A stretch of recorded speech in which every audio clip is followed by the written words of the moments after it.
వాడచ్చు. తర్వాత కొంచెం క్యూర్ అవుతుందండి దీంతో. ఇదే కొంచెం ఘాటుగా ఉందన్నారు కదా అప్పుడు.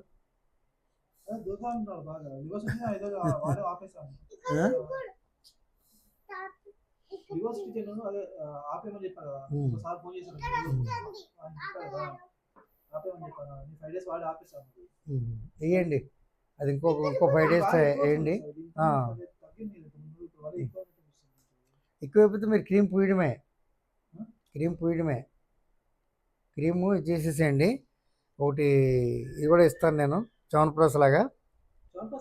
మీ దగ్గర ఉందా?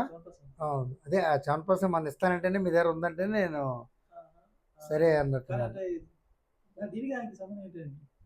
ప్యూరిఫై కదా అది, లివర్ ప్యూరిఫై చేసినట్టయితే బ్లడ్ ప్యూరిఫై అవుతుంది. బ్లడ్ ప్యూరిఫై అయినట్టు ఇటువంటి గాయాలు అయ్యి మారడానికి వెంటనే కొంచెం దారి దొరుకుతుంది. అది మామూలుగా జెంట్స్కి పెద్ద